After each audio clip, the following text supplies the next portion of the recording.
Hi, welcome to the Drama Free Living Podcast. Dennis and Lisa, here we are, Lisa. I'm super excited about what we're talking about today. Yes, we are talking about some really important things for leaders to just live and be, character and competence. Yep. Because if you don't have your character can take you places, but your competence won't keep you there. Okay, say that again, because I think that's a really powerful idea. Your character could take you places, but if you don't have the competence, you can't stay there. And your competence can take you places, but if you don't have the character to maintain that place, you won't be able to stay there. Well, and so we just want to be authentic. I was reading through the book Speed of Trust, and we'll put in the show notes where you can get the book, but it's a book I read like probably 10 years ago, and going through it, I thought, wow, this is some really good stuff that maybe we can put some of our nuances on it for the podcast and kind of really have a good time with it. And so what we want to talk about over the next 4 weeks is this idea of character and competence, and they're really two legs of what we're calling sort of the confidence expander. Because when I have character that's worthy, like good character, and when I'm competent, when I have the skills and the abilities to perform in my task, it really builds this sense of confidence.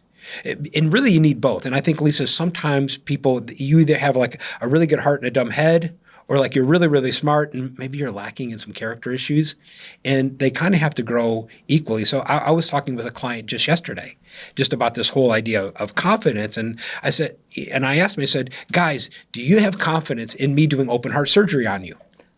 I certainly hope not. Right. But I said, hey, I'm a good person. I have good character. I'm honest. But it has nothing to do with my character. It has to do really with my competence. Right.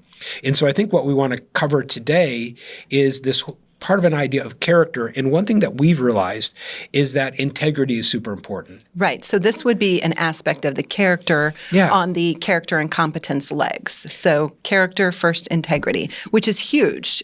If you have integrity, that's a foundation of most areas in character. Yeah, and it's almost that integrity has no rules. I had one person ask me one time, he said, Dennis, how fast would you drive if there were no speed limits? As fast as your car could take you. Right, if there were no rules. But integrity has this idea that there really is no need for rules because you're authentic. It's like you're integrous. It's you're like self-governing. Exactly. Like a governor in a go-kart when you... Right. And it's almost this idea of autonomy. And autonomy means self-rule. And the more self-rule, the more autonomy you have, the more freedom you can have. But people that don't have a lot of autonomy and are not able to rule themselves well, freedom can really mess you up. And so I think integrity becomes this idea of congruence.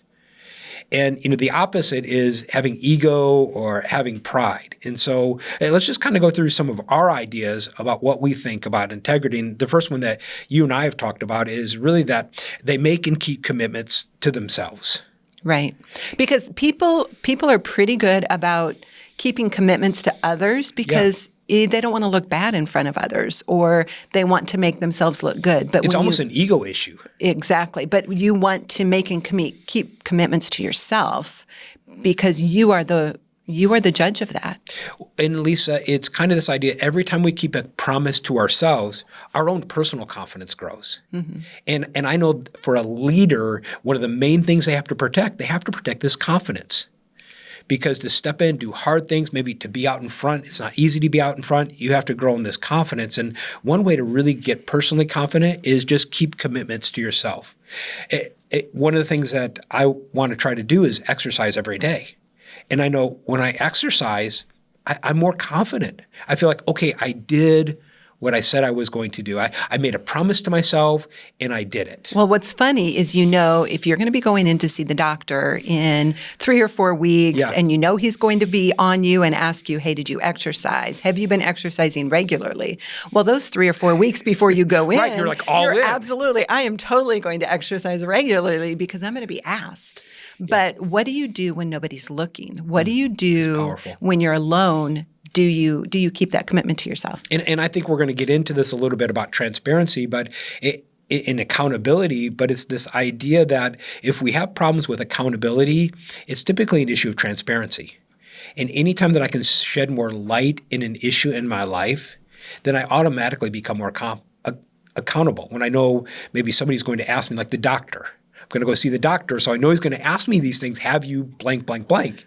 And a little bit like you can't lie about some of these things because it shows up. Like I can't lie about, hey, have you been eating healthy? And I step on the scale, after about 3 months from in between doctor's visits, and it shows, I gained 5 pounds. Yeah.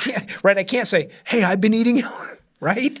Well, and what's funny about that is another way of keeping commitments to yourself is, okay, this is the story, is the whole family goes out of town. Right. You're the only one left there. And you're living your life, doing your thing. Tell the truth. Maybe you're doing the dishes. Maybe you're not. Maybe you're doing the laundry. It's been known to happen when you're not there for the dishes to pile up. It's been known. But magically, right before you come home, the dishes get done. It's like right magic. Before the group comes home, all of a sudden, oh no, they're going to be home today. I better clean the house up. I better pick my stuff up, do the dishes. I've never seen that program. I have no idea what you're talking about. So who are you in the dark? Yeah, and it's like that's who you really are.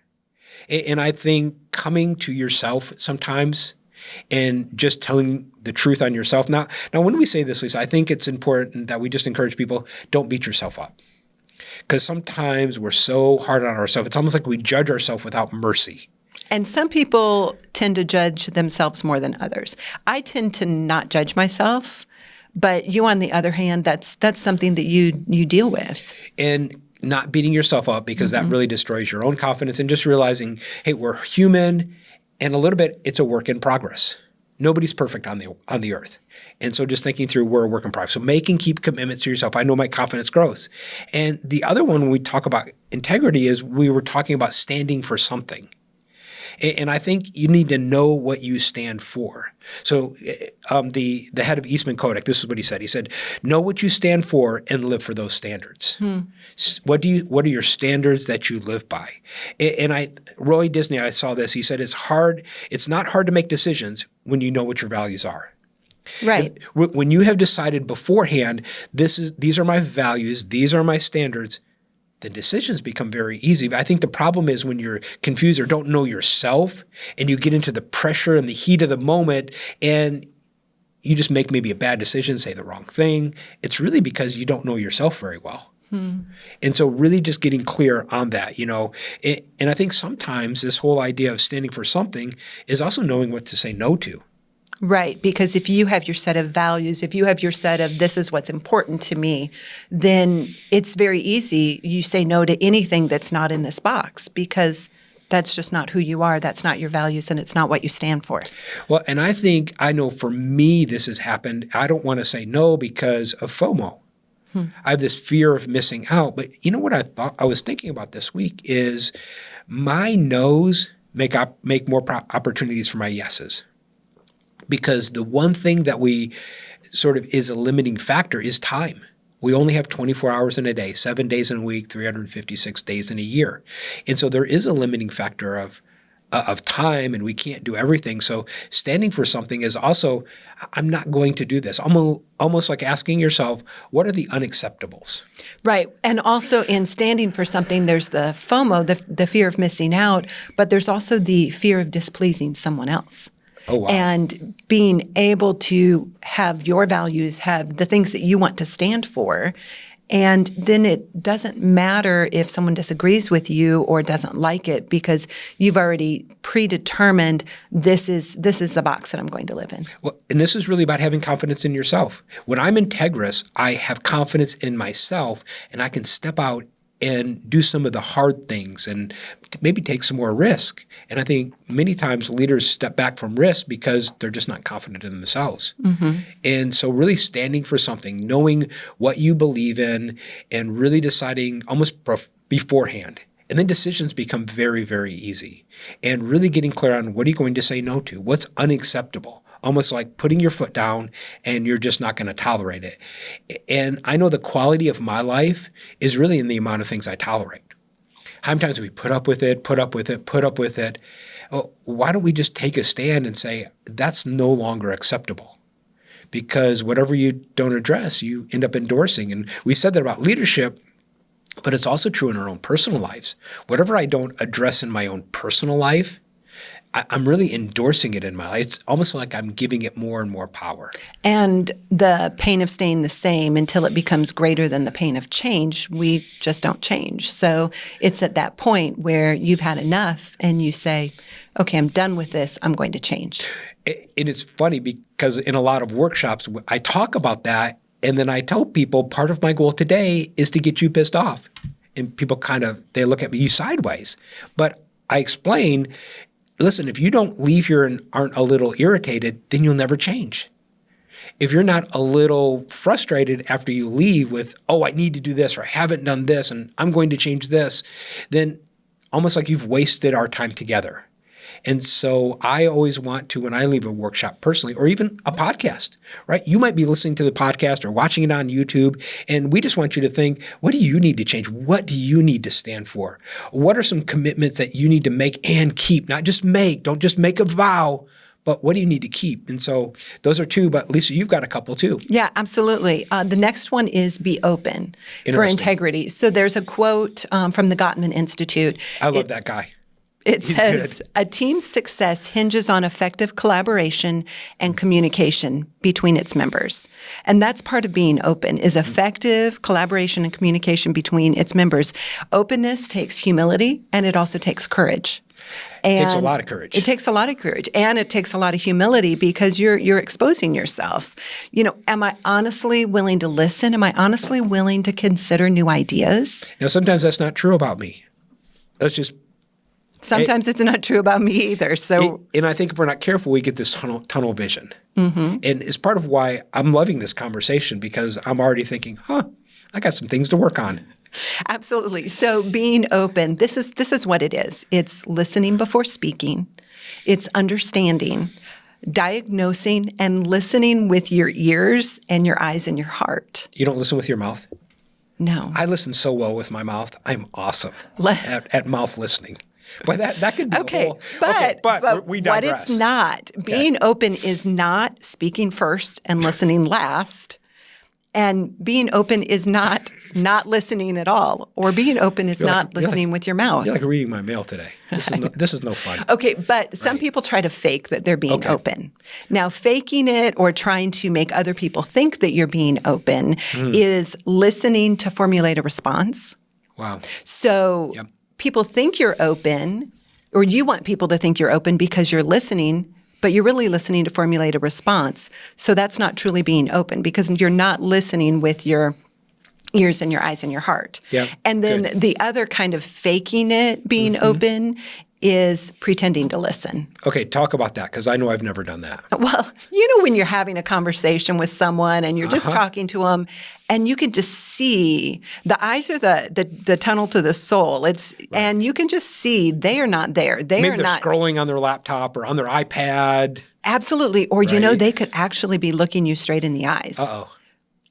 But you just know, you can just feel that connection. Well, and I think this whole idea of being present and really minding your own attention, because attention is so valuable. It's one of the most valuable things we have.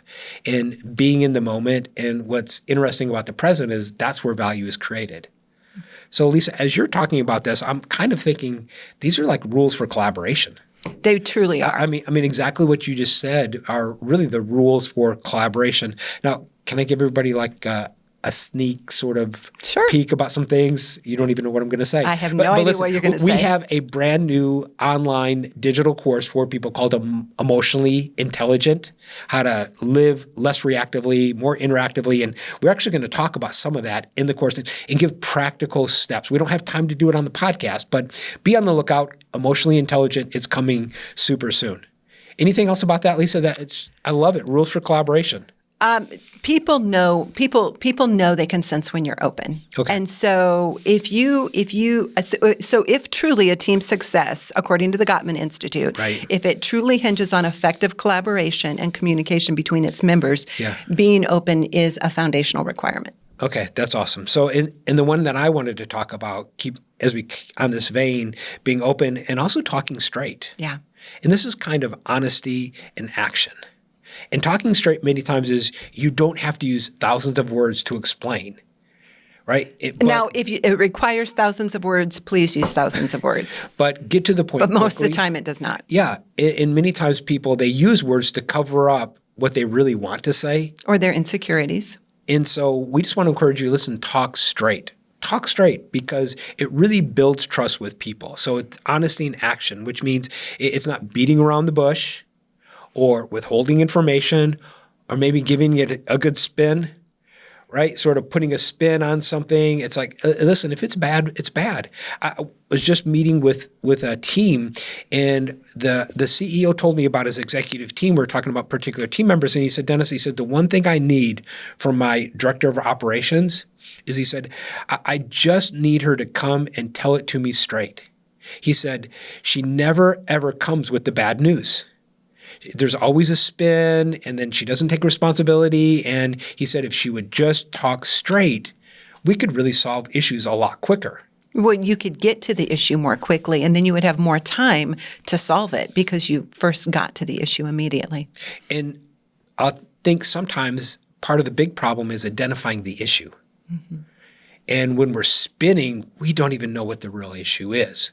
It's this idea of the spider web and the spider. Mm-hmm. We're dealing with the spider web, and man, let's just get to the spider. But the only way really to get to that spider is really talk straight. Now, this is an interesting study, Mercer management study. They said only 40% of employees believe their bosses communicate honestly. Wow. It's fascinating, which means 60% believe, hey, my boss isn't even really telling me the truth. So can you trust them? It's going to be pretty hard. I would feel. How much confidence do you have in that leader if they just don't talk straight? I would always be second guessing or wondering what's the rest of the story. And I know for us with our team, the one thing that we really put a high value on is just tell us the truth. Don't tell us the good, the bad, and the ugly. Right, because we can deal with that. We can deal with whatever the truth is. And it's this idea that your brain really works best with the truth. Mm-hmm. And when you tell yourself the truth and you put the truth out there, then your brain can go to work on it. So, Lisa, I don't know if you remember, this is probably like 3 or 4 years ago. We were in our annual planning meeting with our team, and everybody was talking, and they got in this vein, and I even forget what it was. And they were saying, okay, well, Dennis can do this, and Dennis can do this, and Dennis was sitting in the team meeting, and as they're saying this, Lisa, I thought, Dennis ain't doing that, right? And then I thought, yeah, I'm procrastinating. Like, I am thinking about reasons right now about how I can procrastinate. And you weren't even in the act of trying to do these things. I was just sitting, listening, and I thought, yeah, Dennis ain't doing it. And I remember I said, guys, this is a great idea. I love this idea, but let me tell you the truth. Dennis is just not going to do that. But here's what happened. I don't know if you remember it. They were like, okay, well, how else because we still have to do it. And they're like, well, how else can we do it? And we came up with this whole strategy that it still got to the result that we wanted, but it didn't involve Dennis. But that would have never happened because I think times had passed. I would have said, okay, yep, and then leaving the team meeting, just start making excuses about why that wouldn't. But mm-hmm. I was just able to talk straight and just tell the truth. And so when we say talk straight, we're not saying be arrogant, mean, blunt, brash, harsh, but you can talk straight and keep a calm, kind tone. Mm-hmm. Kind of like headlining. Yeah, exactly. Just getting to the point. And part of this is just really knowing who you're talking with. Yeah.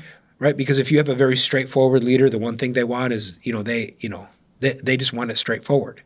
If you have a very detail-oriented team member, please talk straight, but you're going to have to give a lot more information.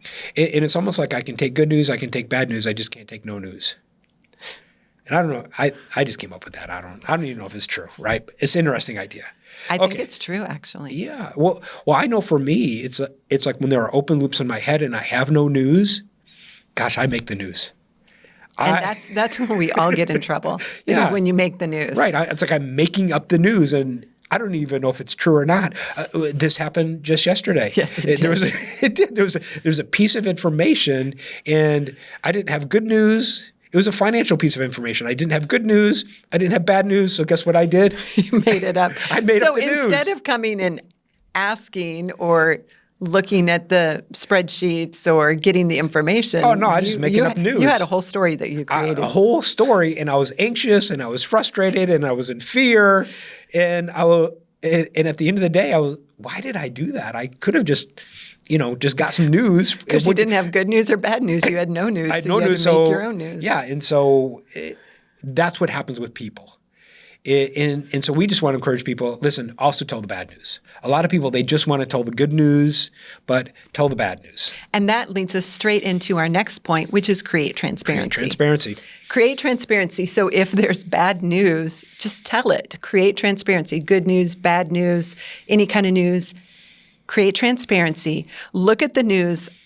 The media news. Okay, got it. Look at the news on any given day, and you'll find well-known companies, prominent individuals that are being called out because of their lack of transparency. I mean, yesterday, the day before, it is all over our news. All of these people are being called out. Yeah. They're being indicted because of their lack of transparency and the things that – and a lot of these could have been solved in the very beginning if they would have said, yeah, I did that. Yeah, and Lisa, what is Brene Brown's quote about this? Is that when we see it in others, we think it's admirable. But when we try to be transparent, we see it as a weakness. Mm-hmm. Well, is that? That's something like that. I'm butchering it right You're now. I'm totally butchering it. That's the concept. Yeah, isn't it true? It's when you're transparent, I think, oh my gosh, how courageous, how awesome, how amazing. And then when it's a character flaw. Right. I'm going, I'm just weak. I'm not very good. This is a weakness. Mm-hmm. And really, I think flipping what transparency looks like and kind of flipping on its head, because here's what's interesting is when something is transparent, that's where light flows through it. It's like you can see through it. Mm-hmm. And I know if I have a glass of water, I can see through it. And I think people just want to be able to see through things. Right. And if they don't, they're going to make up their own news. Absolutely. And what's interesting is culture today, with technology, it has created a platform for relevance and quality to be immediately decided and moderated and broadcast by normal, everyday people. Yeah, it's created totally this platform. Yeah. And so transparency, you will get caught quickly if you are not transparent. And so, for instance, in our master bath, right, we have this great big window, and it is— You mean the one we're going to get remodeled, that master bath? It is not transparent glass. True. Because in a master bathroom, Thank the Lord. You do not want transparent glass. It's translucent glass. That means all of the light comes through. It's very bright. It feels transparent. It feels transparent. It feels bright, but yet you cannot see what's going on the other side. You can't see what's going on outside. That's hidden. Just as if you're outside, you see the window, but what's on the other side of that window is hidden. And you can't even guess what's going on there. But in the other rooms of the house, if you had translucent glass, you would never know. You wouldn't be able to see who's coming up the walk. You wouldn't be able to see the dog in the backyard if they're digging under the fence. Right. You wouldn't be able to see all of these things. The problem is when you have translucence instead of transparency, people question your agenda. Oh, wow. Because if I have translucent glass— I'm going to say this appearance, but it's not real. If I have translucent glass in the living room and I'm trying to look out and see if the dog is digging under the fence, I'm questioning the agenda. I'm questioning what's going on there because I can't see, because it's not transparent. It's translucent. And that's how we have to be. There are areas of your life that you want translucent. They're private areas. Yeah. But areas that are not designed to be private need to be transparent. So things like motive or intent are not meant to be translucent. Exactly. So, and that's what happens a lot of times is people misread the intent, they misread the motive, they just see the action. But if you're not transparent with your motive, your intent, and your why, you don't give people news, they're going to make up the news. Absolutely. And what companies have discovered, and they're very wise on this, is they are consistently disclosing relationships and interests and conflicts ahead of time. Because people are going to find out. Because then everything is always out in the open and no one can question your agenda. Well, I think a great question, Lisa, to ask yourself is, if I were more transparent, what kind of difference would that make? Yeah, absolutely. What would be the benefit, right? And if I decide to not be very transparent, what are some of the worst outcomes that'll happen? So this is how to be transparent, right? Okay. You tell the truth. Got it. Be real, Talk straight. genuine, and authentic, right? Be honest in a way that people can verify your honesty. I love it. So kind of they can fact check. Yeah. They know with Find My Friends or whatever, people can see where you're going. They can see where you're at. So be honest in a way that people can verify it, and that includes just all of the areas that need to be exposed. They're appropriate transparency, right? Yeah. So what truth is not withholding. Truth is not covering up. Truth is not being obscure. Transparency is not having secrets. It's not withholding and failing to disclose. And faking it, people have hidden agendas, and they withhold information. They give you just enough that that the other person or the companies, the shareholders, think they have the information. Right. But they don't truly have the information because they aren't fully transparent. They're translucent, and it gives the appearance of transparency. And so we just really want to encourage people really grow in this character, because you can be super competent, but if you don't have a leg, it's almost 2 legs of growth, 2 legs of really confidence is the character, competency. And we kind of delved in character. We're gonna other podcasts delve in some competency and maybe get back to character a little bit. But we wanted to just walk through this because we want people to continue to expand their confidence. And Lisa, I think one tool that would be really helpful as people walk through this is the tool called the trigger identifier. Yep. Right, where you really just look at situations, and maybe situations where maybe you weren't as integrous as you wanted to be. Maybe you didn't create transparency, or you didn't talk straight, you weren't open, you didn't stand for something when you wanted to, or you didn't make and keep a commitment to yourself. And I love that tool for self-development, for reflection, because it walks you through 5 steps, and really at the end, you come up with your own strategy for improvement. And you come up with the hidden lie on why is it that you aren't exercising until the month before your doctor visit. What is it? What's the thought behind that? Yeah, and when you can address that lie, character becomes easier to change. But when you're bumping up a lie or an untruth or a false news, it's very hard to change behavior. So the first thing you really have to change is mindset, because mindset really drives behavior. And the trigger identifier is really a great tool to help people change their mindset. So we're going to put how to download it in the show notes, but we want to encourage you, go to the show notes, go to the webpage and get the trigger identifier. It's a fantastic tool for you to really just understand who you are and really grow your integrity. Lisa, what are some takeaways for you? I think for me, this whole idea of openness takes humility and courage. And really, I think I need to step in with some more courage. Sometimes when there's that pain of being transparent, because sometimes there's a fear to that. And I need to work on being more courageous and seeing it as courageous and step in and be more open at times. Yeah, that's really good. I love that concept of stand for something, because when you decide in advance what you're going to stand for, you decide in advance, okay, this is my box and this is what I'm going to stand for. This is the direction I'm going. Then it eliminates decision fatigue, and it also eliminates a lot of the pressure and the fear that comes from external sources. I love it. So next time we're going to talk about competence, but we want to encourage you to go grow your character, and we'll see you next time on the Drama Free Living Podcast.